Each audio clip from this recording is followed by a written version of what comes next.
எல்லாருக்கும் வணக்கம். எப்படி இருக்கீங்க? இன்னைக்கு நம்ம வந்து பட்டாணி குருமா எப்படி வைக்கிறதுன்னு பார்க்க போறோம். அதுக்கு என்னென்ன பொருட்கள் தேவைன்னு சொல்கிறேன், நோட் பண்ணிக்கிறீங்களா? இங்கே நான் வந்து 2 டீஸ்பூனுக்கு எண்ணெயும் 1 டேபிள் ஸ்பூனுக்கு நெய்யும் சேர்க்க போகிறேன். நான் ஏற்கனவே பச்சை பட்டாணி இருக்கு இல்லையா, காஞ்ச பட்டாணியை 8 மணி நேரத்துக்கு முன்னாடி ஊற போட்டு அதை வந்து நான் இப்போ குக்கரில் போட்டு அவிக்க போகிறேன். அந்த காஞ்ச பட்டாணி நல்லா ஊறி இருக்கு பாருங்கள். இல்லை நான் 2 உருளைக்கிழங்கையும் வெட்டி போட்டிருக்கேன்.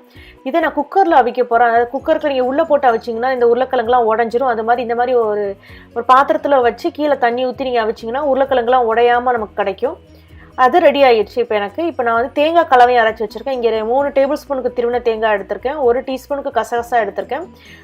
பாதாம் பருப்பு ஒரு 10லேருந்து 12 எடுத்துக்கிறோங்க. அந்த பாதாம் பருப்பில் தொலியை எடுத்துகிட்டு அதை எப்படி எடுக்கணும்னா, நீங்கள் சுடுதண்ணியில் ஒரு 10 நிமிஷம் ஊற போடலாம். அப்படி இல்லைன்னா இதை ஒரு பவுலில் மைக்ரோவேவ் சேஃப் பவுலில் வச்சு தண்ணி ஊற்றி மைக்ரோவேவில் 1 நிமிஷம் வச்சு எடுத்தால் போதும், தொலியெல்லாம் உறிஞ்சு வந்துடும். நீங்கள் கசகசாவை தண்ணியில் ஊற போடணும்னு அவசியம் கிடையாது. நீங்கள் இந்த தேங்காய், கசகசா, பாதாம் இது 3 அரைச்சி எடுத்துக்கிறோங்க.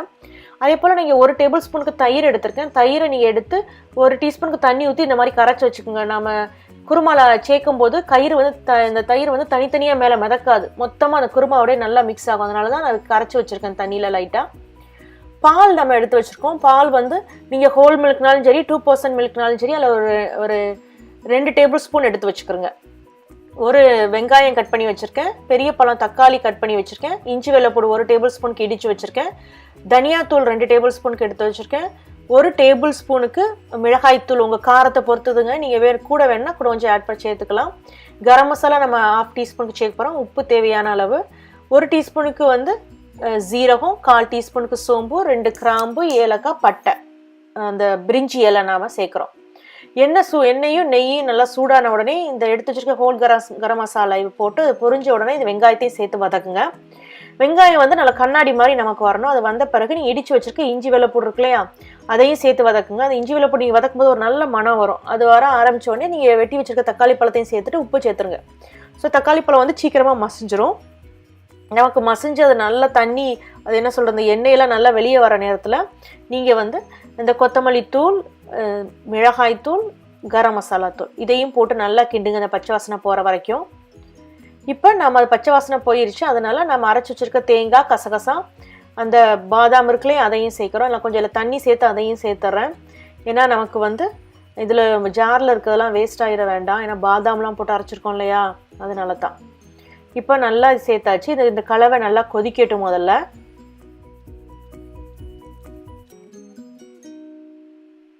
இது நல்லா கொதிக்க ஆரம்பிச்சிச்சு. இப்போ நம்ம கொஞ்சம் அவிச்சு வச்சுருக்க பட்டாணியும் உருளைக்கிழங்கையும் தண்ணியோடு சேர்க்கணும். அது ரொம்ப முக்கியம். அந்த தண்ணியில் வந்து எக்ஸ்ட்ரா டேஸ்ட் இருக்கும் நமக்கு.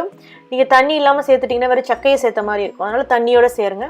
கொஞ்சம் மூடி போட்டு கொதிக்க விடுங்க. ஒரு 3லேருந்து 5 நிமிஷம் வரை கொதிக்க விடுங்க. இப்போ நல்லா கொதிச்சிருச்சா, இப்போ நம்ம எடுத்து வச்சுருக்க தயிரை சேர்க்கலாம்.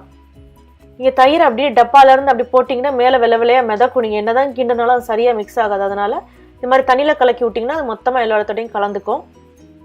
உப்பு செக் பண்ணி பார்த்துக்கோங்க. ஏன்னா நான் பட்டாணி உருளைக்கிழங்கு அவிக்கும் போது உப்பு போடலை. நம்ம மொத்தமாகவே போட்டதும் தக்காளி பழம் சேர்க்கும் போது தான். அது தயிர் ஊற்றி கொதித்து ஒரு 2 நிமிஷத்தில் நீங்கள் வந்து பாலையும் ஊற்றி நல்லா கிண்டி விட்டு உடனே இறக்கிருங்க. இப்போ நமக்கு அருமையான குருமா ரெடி ஆயிடுச்சு. இந்த குருமாவை நீங்கள் இட்லி கூட வச்சு சாப்பிட்லாம். எல்லா விதமான வெரைட்டி ரைஸ் கூட நல்லா போகும். சப்பாத்தி கூட ரொம்ப நல்லா போகும். இதை ட்ரை பண்ணி பாருங்கள். ட்ரை பண்ணி பார்த்துட்டு உங்கள் கமெண்ட்ஸை சமையல் விருந்தில் போஸ்ட் பண்ணுங்கள். இந்த வீடியோவை லைக் பண்ணுங்கள். சேனலை சப்ஸ்கிரைப் பண்ணுங்கள். நீங்கள் கூடவே பெல் சிம்பிளையும் கிளிக் பண்ணிட்டீங்கன்னா நான் அப்டேட் பண்ணுற வீடியோஸை நீங்கள் உடனே பார்க்கலாம். நம்ம இன்னொரு வீடியோவில் சந்திக்கலாம். நன்றி, வணக்கம்.